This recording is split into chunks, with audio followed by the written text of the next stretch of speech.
Hey folks, welcome back to Baldur's Gate 3, where we have just powered on the arcane tower we discovered in the Underdark. At present, we have a small advantage in that we have seen that there are some defensive constructs on the top floor of the tower, which presumably are protecting either treasures or secrets stashed there by the original owner of this tower. We have no idea who they are, but we're definitely here to loot. You can make whatever kind of ethical judgments about that you want, but we are in a fight for our lives. We need as much power as we can, so that if we have to deal with either the Gith or possibly the Archdevil Raphael, we're as strong as we can possibly be. So we have to loot this place. Besides, they're not here. What do they need it for? Right? So let's go ahead and hop inside the elevator. And let's see if we can head up to the roof, defeat the constructs protecting whatever's up there, and hopefully, you know, have a good fight, have a good combat, and win. That being said, we want probably to get the advantage, get the drop on them if we can. So we're going to stay stealthed near the top of the, near the front of the, or rather near the exit of the elevator here. And I think we're going to go into turn order, just in case we get a chance once we reach the top to act. And we're going to have Astarian's Mage Hand hit the ascend button.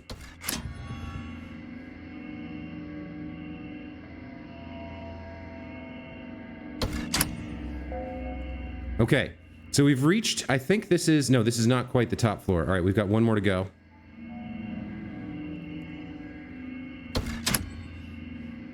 Okay, now we're at the top, I believe.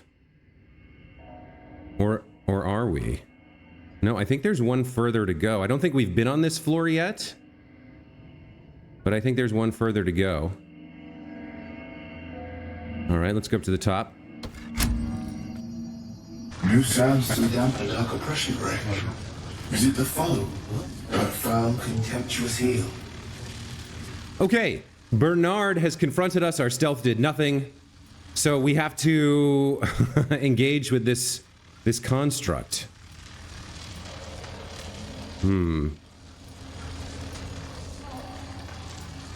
What do we say here?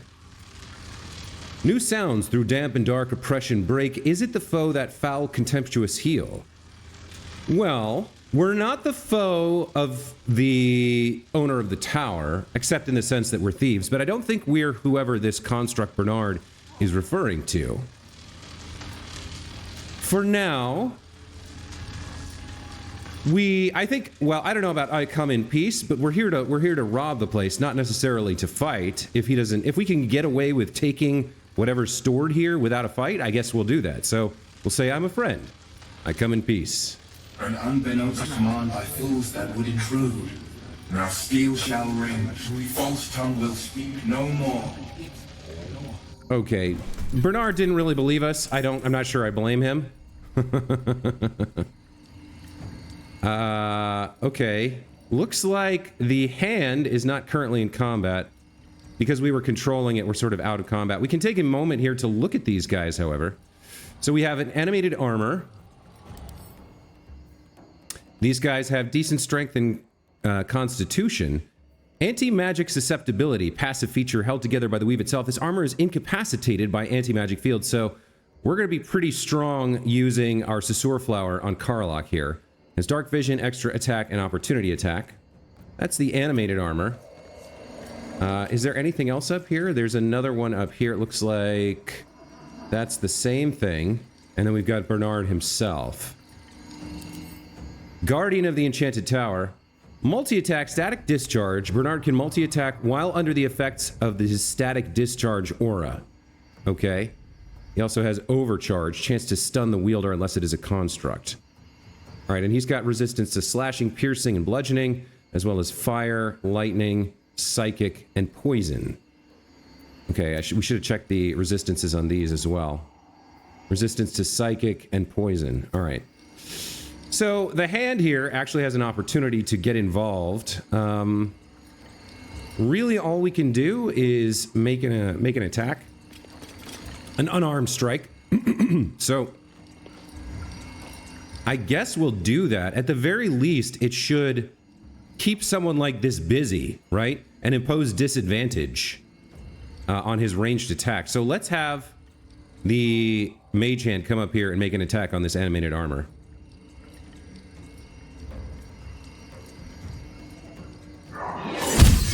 That was a critical hit. All right, well, we got into the... we're into the initiative. Looks like I may have missed... There's one more over there.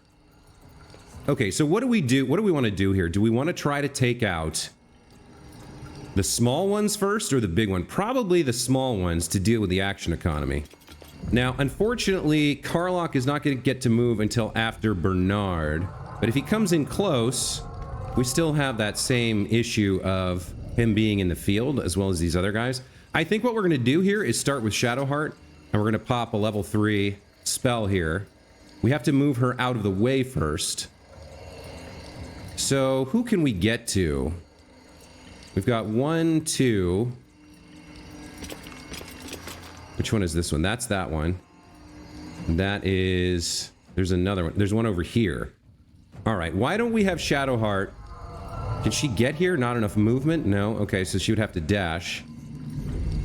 We can't get past Bernard then without provoking an opportunity attack, so why don't we come in to wherever we can get to. Somewhere like here with Shadowheart. Now that she's out of the anti-magic field, we'll have her pop... Where's her Spirit Guardians? Yeah. Radiant damage or necrotic damage per turn. And... difficult terrain around them, so he'll have trouble moving away from her. I don't believe he was resistant to Radiant. Plus, she has that feature that when she deals Radiant damage, it causes more. So this is going to be pretty strong. Let's pop Spirit Guardians as her action. What's the difference? Oh, we can choose. We can choose the damage type. All right. Well, she's a guardian. She's a cleric of Shar. So let's go with the necrotic damage variant. Okay, he took 12 damage right away. Love that. Let's just double check here. What happened? Did she get the... Oh, I didn't choose Radiant, so I didn't get the benefit of the other thing. I went with the roleplay instead of the mechanical one. I should have gone Radiant. Oh well, too late now. She still has a bonus action, so what do we want to do here? I think we definitely pop a spiritual weapon. I think this is our last fight for the day before we go to a long rest, so let's burn everything. Let's get the battle axe out here. Great axe, great sword, halberd, maul, spear, and trident. I guess the damage types are what we look for there. But he's resistant to slashing, piercing, and bludgeoning. What about the other ones? Do they have the same? They do not. So it doesn't really make a difference. Let's stick with the great axe here. Okay, that's Shadowheart's turn. Now, since she's in this, since she's threatening him, our boy Astarion here should be able to get a sneak attack if he can land an attack. In terms of bonus actions, this guy, hold on, this guy is resistant to a lot of stuff. Acid, thunder, necrotic. Oh, he does have necrotic. Oh, that's the, never mind, that's her axe. Here we go. This guy is resistant to fire, lightning, psychic, and poison. Does he have a bonus action here that's going to be helpful? We could turn his fire resistance into fire vulnerability, perhaps? Maybe that's a good way to go. Arsonist's Oil. That could be a good one. Accuracy could be good to make sure we get the hit. Poison's not going to help. None of these toxins are going to help. Oil of Sharpness could be good. Accuracy, +2 bonus to attack rolls with the oiled weapon. The toxins aren't going to do much. We could give ourselves advantage on an attack with a potion of invisibility. But I think I like the idea of using this Arsonist's Oil. When else am I going to use it, right? Okay. That was set on Spell Thief. I guess we're not getting in close, so let's do a ranged attack here with Spell Thief now. Not a great chance to hit, unfortunately. We missed. Okay, well, so much for that. Let's see. I think we'll end turn here. Okay, he made an attack on Shadowheart. He made an attack on that, which is perfect. That's what I wanted him to do. Attack on Astarion. Animated armor used ranged attack. Do we want to use our reaction here to do protection? Our turn's coming up fairly soon. I think we do. We'll see if we can avoid him getting hit. Alright, we turned that hit into a miss. Very nice. Okay, now it's the spiritual weapons turn. Only one thing to do here. I don't think this guy can bleed. So let's just go for an attack. That hits for 9. Very nice. End turn. Good. Alright, Karlach. I think it's definitely rage time. Let's get that Wolfheart rage going. Alright. And now for your action, let's get in there. What do we want to do? Do we want to use one of these specials? We don't want to cleave. I don't think it can bleed. Let's check, but I don't think bleed. Yeah, constructs can't bleed, so it doesn't make a difference. So yeah, let's just get in there with main hand attacks. Let's go. Now, he's in the anti-magic field now. That's a good thing. Let's hit him again. And can we move over to get this guy in the same anti-magic field? I think we can. Is he affected? I can't tell. Now he is. Okay, but he's out of the Wolfheart's prey. I think I'd rather have the advantage for Tava. Let's move her back in a little bit and not worry about that guy so much.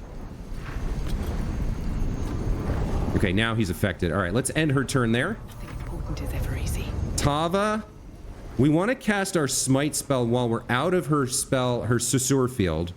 So let's cast that right now. It'll maintain once we get in there. So what do we want? Let's look at... I don't think we want to Oath Charge. We want to hit a level 2 spell slot here. So we have Branding Smite, Misty Step, Aid. I think we want Branding Smite here.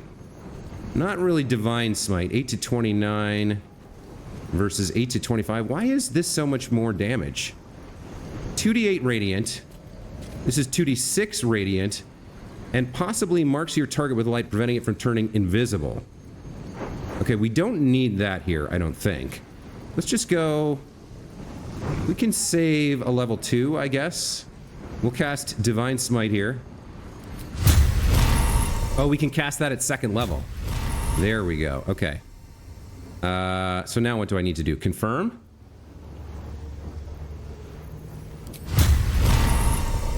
Okay.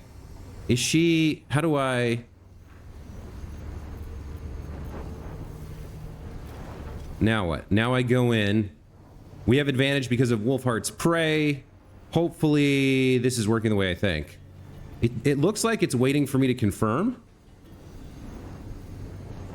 I guess we do it like this and see if it works. Time for some bloody work. Okay, we hit. I didn't get asked about Luck of the Far Realms. Did we already used this? Okay. And we didn't crit, so we used the Divine Smite anyway. Okay. All right, we're good. What does this say? This is a reaction, opportunity attack. Okay. Well, we still got the hit in, and we got the smite. He's already down to 19 hit points. Let's go again with our extra attack. I guess we could try to... What is this? Absolute power. A surge of divine energy accompanies your swing and possibly pushes the target back. Weakening strike, concussive smash, backbreaker. So normal attack is 6 to 13. Let's go for the absolute power. I believe this is one... I don't know if we can actually do this on an extra attack. I guess we can. Yeah. All right. We could use a bonus action to throw something on here, I guess. What do we have? Those are elixirs. Oil of diminution. We don't need a potions here. Do we have anything we can coat? I guess the oil of diminution. Failing a con save suffers disadvantage on strength saves and receives a -1d4 penalty to melee damage. That's not bad. Wizard's Bane Oil? I don't know if this guy's a spellcaster. I don't think he is. I don't know if we need a bonus action here. What else do we have? Vow of Enmity. Inquisitor's Might. Some additional radiant damage. Let's go for... Oh, this is saying this, it's... No, okay. Let's go for Inquisitor's Might. And now let's use our absolute power extra attack. See if we can knock this guy down. Ah, we missed. That's a shame. Okay, that's Tava's turn. These other constructs get to go. Miss. Very nice. Second miss. Yes, we can finally use the missile snaring here on Shadowheart. And on a critical hit. Love that. Reduce damage by 1d10 plus dex. Okay, reduced to 6 damage and 5. We maintain concentration on Spirit Guardians. Okay, so she took some hits, but we're good. All right. Shadowheart. Now, it's time probably for another big shot here. Can't cast spells because of Susur. All right, in that case, what can we do as a bonus action? Elixir, we don't want to do. Featherfall, we don't want to do. Yeah. Okay, we can't really do much because of the Susur field, but we are in here. We've got Shadow's Bane. Or not Shadow's Bane. We've got the, we should have the prey thing, shouldn't we? From what's her name? Yeah, Wolfheart's Prey. So we do have advantage on our attack. We could go for a daze, might as well. Couldn't hurt. That was a miss. And then he got what? Fairy fired as a result of our weapon? All right. She doesn't have an extra attack, so let's end her turn. Death's cold grip. Let's see. Can we move and hide? It looks like maybe we can. Let's move here. And let's try to bonus action hide or cunning action hide here. Ready or not. And then let's go for that sneak attack. With advantage, baby. There we go. Killed him. Got the experience. We're still in combat, but we're doing well. All right, so this guy's a problem. He's a ranged attacker. That guy's a problem. He's a ranged attacker. What can we do with our movement? Can we get anywhere where we can, like, impose disadvantage on their ranged attacks? We don't have enough movement, it looks like. Whatever this thing is getting in the way? I wonder. Can we get to here and then maybe jump? No. Well, we've put ourselves in an awkward position. Let's put this between that and him. Maybe that helps us out. I don't know what else we can do here. All right, who's up now? The axe? All right, the axe can go in for a strike. Hits for 11. Very nice. Spiritual weapon. Totally worth its weight in gold. He takes a shot on Astarion. Only 3 damage. 8 from there. That's not good. All right, those ranged guys are going to be a problem. Who's up? Karlach? All right, you haven't gone yet. Let's have Karlach go give you some problems. What do you say? Poor fucker. Reckless attack. Let's do it. Missed. Second attack. All right, there's a 15. We'll take that. Does she have a bonus action we can use of some sort? Featherfall, Elixir. I don't... Well, I guess we can do a pommel strike. Why not? All right, too bad. Sometimes the only way out is through. All right, who's up next? We've got Tava here.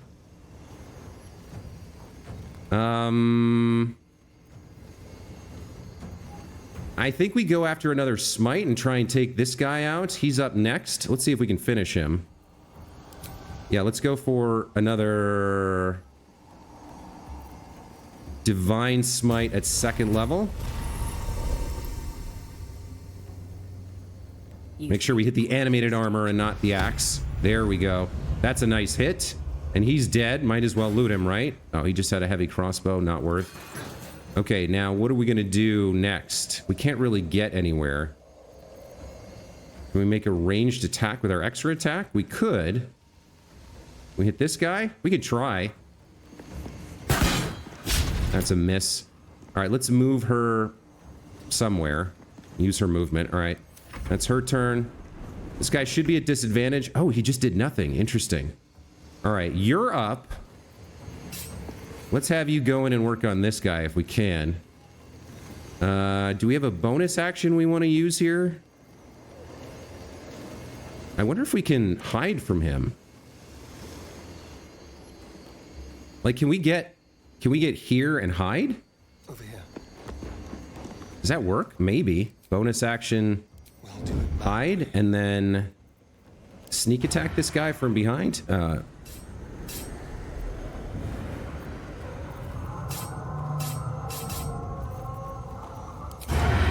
Here we go. Yeah. We're hidden, so we get advantage and we can sneak attack. Nice. 18 and 8. And it looks like, yeah, we already used our bonus action to hide, so we can't get the additional strike. I think we end turn there. All right, Shadowheart. I think you come over here. No, you can't. Well, come... how close can you get? I think maybe we dash her over there and threaten this guy. Especially because he's up next and her spirit guardians might kill him. So let's dash. And let's get over in his face. Oh, that instantly killed him for 11. Love it. Okay. This works a little bit differently. Normally, in 5e, it doesn't happen until the start of their turn. But it seems like while she has this up, she can just go next to them and deal damage. Very nice. All right, who's up now? The axe. All right. Let's see what you can do. You can't... Can you reach this guy? Can't reach destination. All right. Well, she's got that covered. Let's have you fly over here as far as you can go. And that's the best you can do, right? Okay. Yes, missile snaring.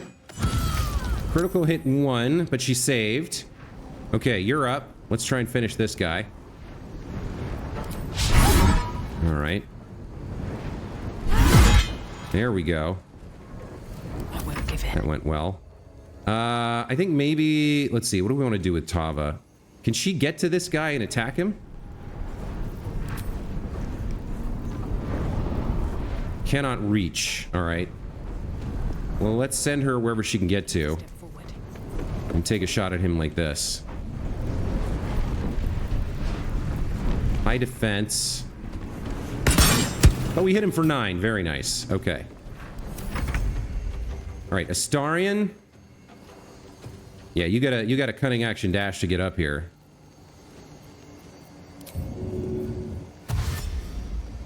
Time to move. Go do your thing. I guess we just attack him here.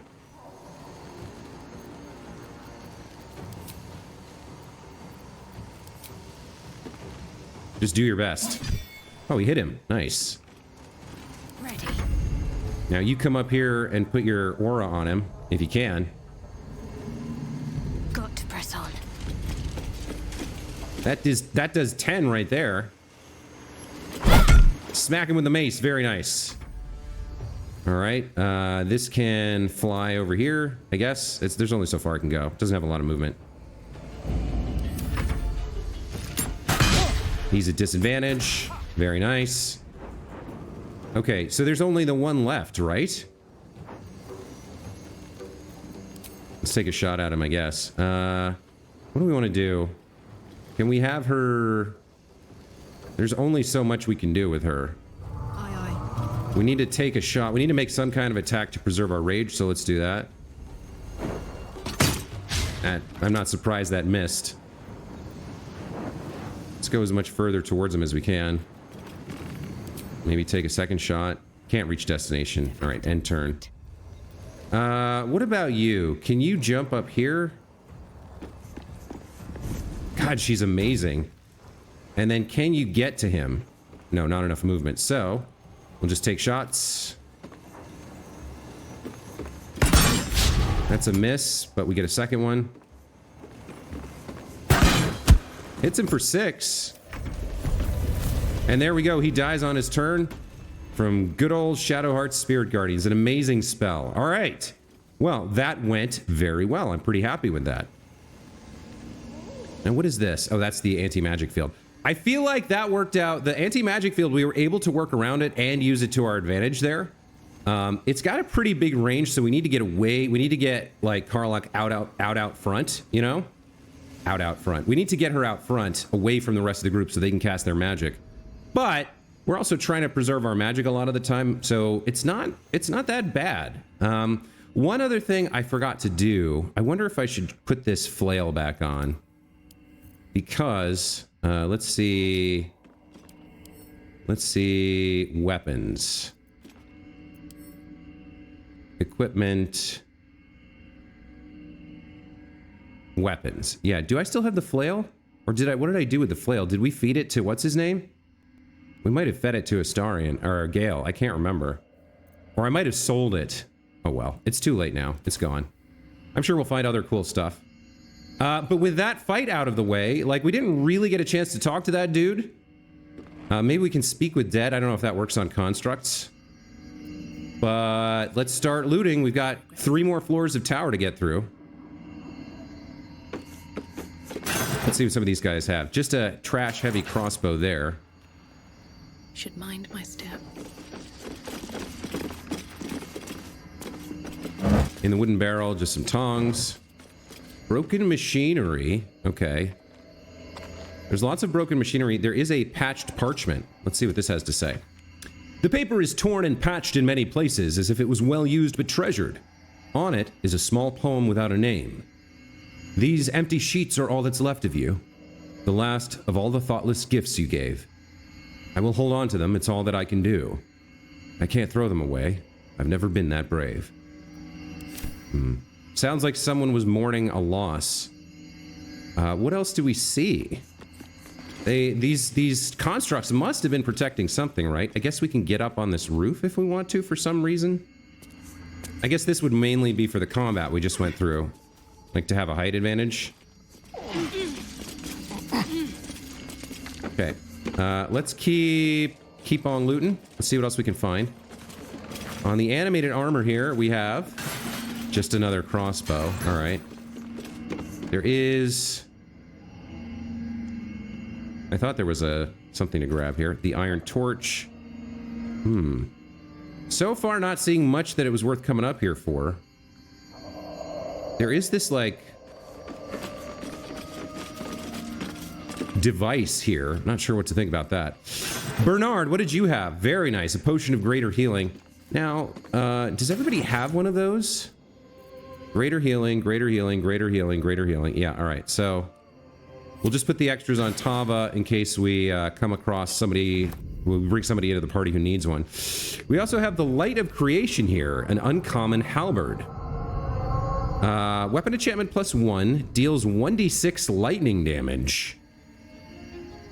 And overcharge, chance to stun the wielder unless it's a construct. He didn't get a lot of chances to use this. This might be really good for Karlach. Let's take a look. So if we compare this to the Sword of Justice, yeah, it's got that extra 1d6 lightning damage. 1d10 +5 versus 2d6 +5. So 1d10 is going to average a little bit lower than 2d6. But with the guaranteed 1d6 additional damage, it kind of evens out, right? Because it's like, instead of having 2d6, we have 1d6 plus 1d10. So it is more damage on average. We give up Tyr's protection, but since she's raging and can't concentrate on spells like that, I think we'll keep Tyr's protection in our arsenal. If she's out of rages and we need her, like, to armor up, we can still cast that, switch to that weapon. But for now, we're going to give her Light of Creation. Okay, very cool. It's a good find. Let's move. What else did he have on him? An antique key. An old hefty key found on an automaton in the Underdark. All right, let's pick that up. Now, that should automatically go into her... Why doesn't that automatically go into her key pouch? I don't understand that. It's like it doesn't work properly, but whatever. It's fine. And then we have a ring, Guiding Light. An uncommon ring which grants the light cantrip. I mean, light's not bad, but we don't really need it. I think almost everyone on our team has... I've got a long road ahead. Has dark vision, right? Who doesn't have dark vision? Who might need that? She has superior dark vision. She has dark vision. Let's get on with it. She has dark vision, and so does he. So nobody really needs this per se. I guess this is like something we would sell maybe, or I guess we could give it to Gale. He can put it on in case he needs it. He probably already has that cantrip or some other way of producing light. Yeah, so far, not seeing a lot worth coming up here and fighting these guys for. I'm not sure why we came up here. I would have thought they would be protecting something. Some sort of, you know what I mean? Like a treasure or some like control panel or something important. There is some machinery here. We can pick that up. That's an alchemical solution. Now, did that go into... It didn't. I don't understand why these things don't go into my pouches. If you're a viewer and you know why those aren't going into my pouches automatically, let me know. I would really appreciate that. So there are rows of books here, but that seems like that's about it. Ah, here we go. Now, who failed on what there? Shadowheart failed a perception check. Okay. We picked up a scroll of dark vision. I guess we'll send that to Gale. Ray of sickness. A nice ranged attack. And some poison. I guess that goes to Shadowheart. And then Witch Bolt. That could go to Shadowheart as well. Okay, not a lot worth finding up here. We do have ways to speak with dead. In fact, Tava, I believe, has... Yeah, she has the Amulet of Lost Voices. So I don't know if that's going to work on a construct. Well. And we just killed him. But maybe this works. Let's send her out of the way. Let's have her try casting the spell. Let's see. How would I do this? I guess if I go to custom... Let's send this to the custom hotbar maybe, and then... No, that's equipping it. That doesn't work. Let's see. I mean, it must be in here somewhere, right? Speak with dead.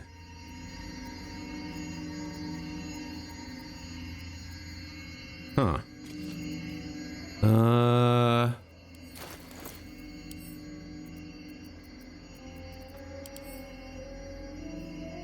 Speak with dead. All right, it's like a blue icon.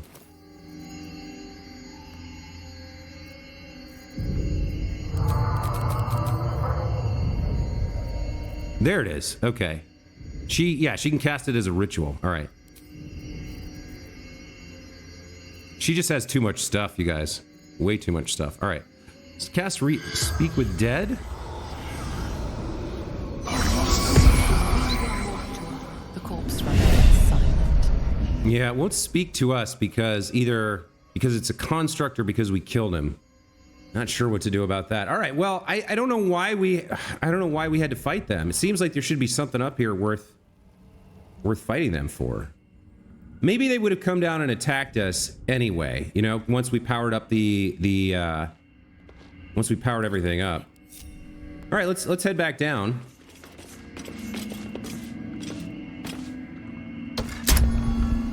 Okay, we haven't been to this floor yet, so let's check it out. Step forward. Okay, we've got some books over here. Got a vase there, nothing. All right, lots of reading material here we can check out. Torn out paper and the careful art of Tirsu ciphers. Let's read that first. Oh, now this is interesting. An engraved disc of Githyanki origin contains a complex cipher that can decrypt ancient Gith dialects. A useful discovery if one should encounter such archaic writings. Okay. I guess we pick that up. Take it with us. Let's read the torn out paper. The writing on this torn out strip of paper is shaky and blotted with tears, making it barely legible. The silence stretches on. I'm all alone. Please, can I hold your hands just for a while? It seems that the owner of this tower very much was mourning the loss of someone, writing all kinds of poetry about it and maybe trying to find a way to bring them back to life. Here we go. Here's some good stuff. Animate dead, create an undead servant from a corpse. That feels like Shadowheart material. Melf's acid arrow.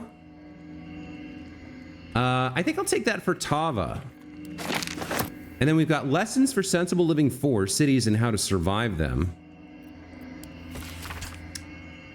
The first page summarizes the contents. The remaining pages clumsily elaborate on them on great detail. 1. On not going to cities. The simplest piece of advice for sensible folk is to avoid cities entirely. 2. On marketplaces. People often tell me, Harrington, my fleeces and turnips are worth more in a city market than at the local village fair. Fools. To them I say your fleeces and turnips will be robbed long before you reach the market square, and you'll have only a few lumps and bruises to take home. 3. On taverns. All sensible folk enjoy draining a mug of locally produced ale in the company of their friends, but some of you may have heard tell of the extravagant taverns that populate the cities of the Sword Coast. If bawdy names like the Blushing Mermaid and the Wizard's Staff were not sufficient warning of their impropriety, let it be known that you will be robbed long before you finish your first tankard, and will have only a few lumps and bruises for company. 4. On sewerage. Belike you keep a pot by your bedside and cast out the leavings into a communal pit of a morn. Sensible and cleanly behavior. Many cities have dispensed with such simple methods of hygienic living, and instead the waste of the inhabitants commingles and flows through great channels beneath the very streets, a breeding ground for mucky creatures. 5. On becoming lost. Cities are far too large, and you will become lost almost immediately. A fellow once told me that Baldur's Gate is actually 3 cities in one, an outer, an inner, and an upper. I believe he thought I'd be impressed, but I simply spat in his eye and sent him on his way. Harrington, Netherland. Well, this guy doesn't like cities at all. We also have a treatise on soul coins. I'm not sure if we read this. I think we did read this. Yeah. Yeah. We did read this before. Okay. Let's see what other secrets are hidden here in this arcane tower. Old histories of Faerun on Gith and Mind Flayers we've read. Engraved Githyanki disc. Is formed from slate and engraved with Githyanki writing. You examine them closely, but can't make much sense of them. Now, using the cipher you found, there we go. You're able to reveal the disc's meaning. Okay. Use the cipher you found to decode the symbols. A pattern forms as you gaze at the disc, and from within that pattern, a story emerges. The Prince of the Comet, Part 1.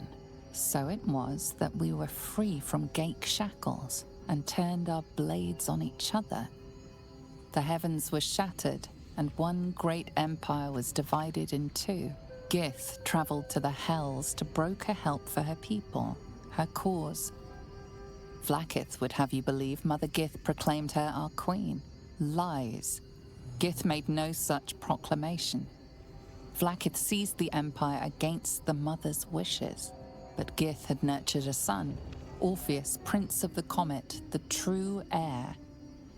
He knew Vlaakith's treachery. Orpheus rallied Gith's honor guard and declared the throne for himself. The War of the Comet had begun.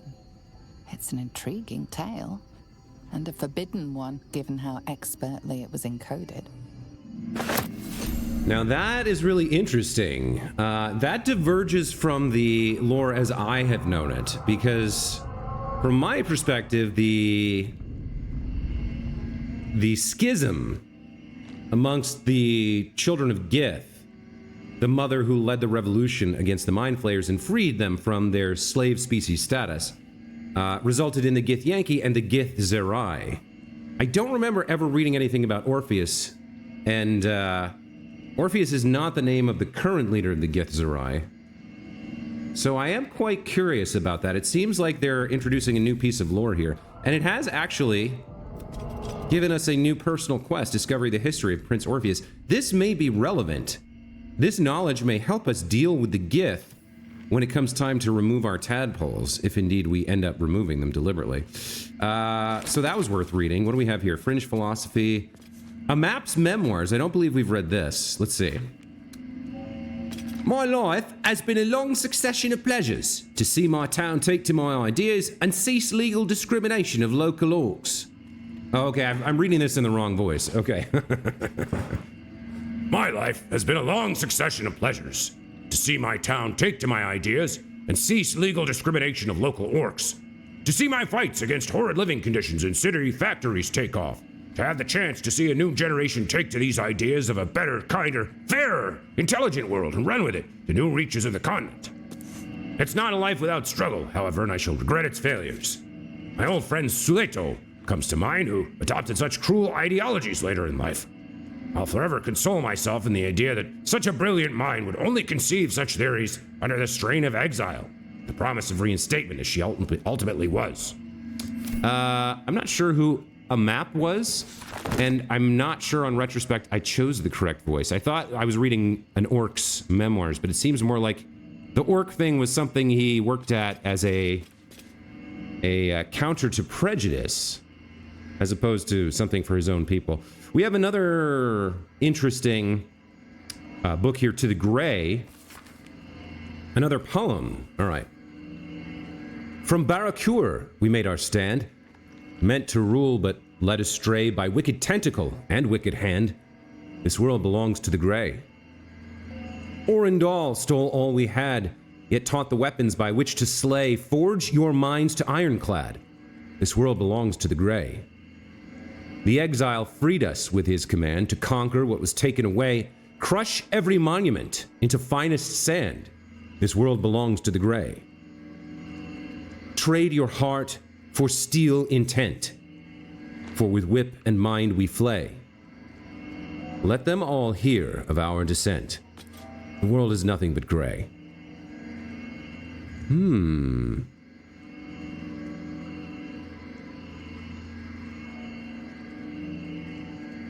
This almost seems like a Mind Flayer poem.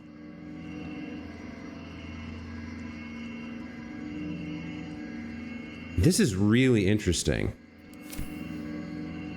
To the Gray. I think I'm actually going to pick that one up and keep it. We've got some more texts over here. The Road to Darkness. An epic tragedy about power, corruption, and loneliness. Prologue. A lonely road. Thunder and lightning. Enter Soreth. New sounds through damp and dark oppression break. Is it the foe, that foul contemptuous heel? Or art thou friend, a rescue from my lonely wake? Come out of love for me, not love for blood and steel. Now this is what Bernard said. This was the first couplet here is what Bernard greeted us with. New sounds through damp and dark oppression break.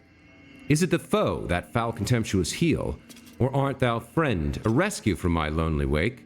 Come out for love of me, not love for blood and steel.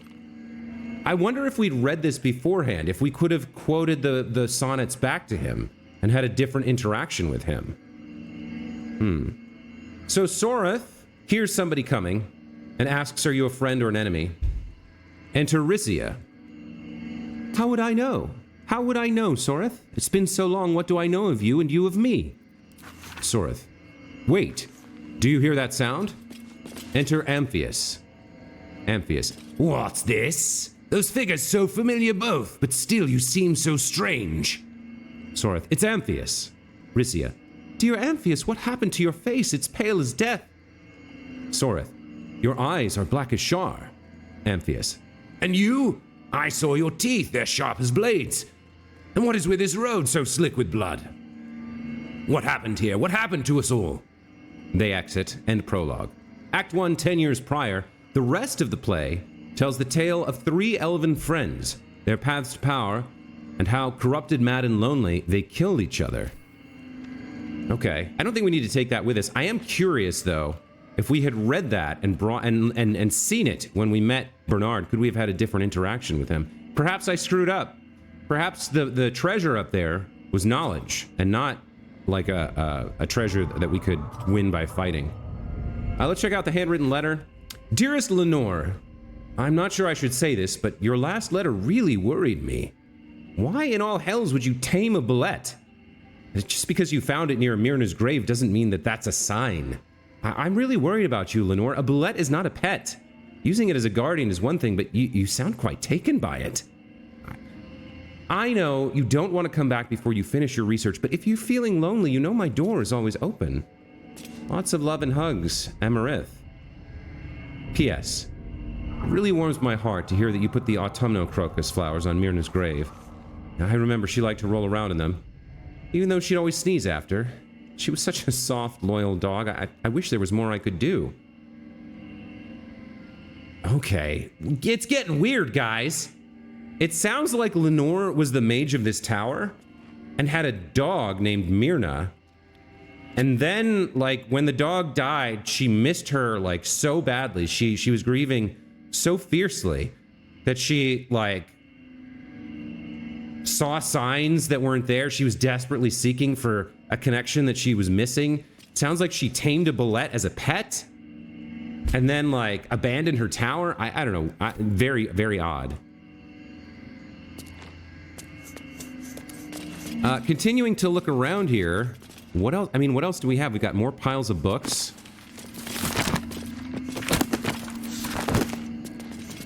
Yeah, nothing all that interesting.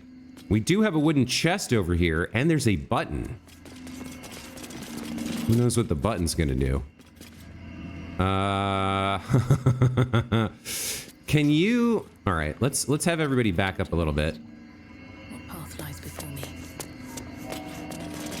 Okay, let's have Astarion here move out of Karlach's anti-magic range. And let's have him throw up... Oh, he can't do it again. That's too bad. Okay. Well, in that case then, since she does have the anti-magic field and all her health, let's have Karlach press the button. Let's see what happens. Now that's a low button. Now that's a low button. I hear something. I don't know what that was. Don't touch me. All right. Do you see any kind of traps on this, buddy? No. All right. Looking ahead. Open up. What did the button do? Maybe it was on a different floor? Not sure. So we have Chultan Fireswill, send it to camp. We've got a little bit of gold and a ring. Arcana +1. Religion +1. Ooh, okay. Most of our skill checks are going through Tava, so if she has a ring slot, she does. Let's have her put that on. Arcana and Religion +1. If we need those benefits, we can always swap that ring around, right? And then what? We've read everything. We've looted everything. We pressed the button. Didn't see what it did. Maybe it opened the front door? Very well. All that's left at the moment is the basement. There was a lot of, like, goods and loot in the basement, it looked like. A lot of interesting stuff down there that we skipped to get the band reunited.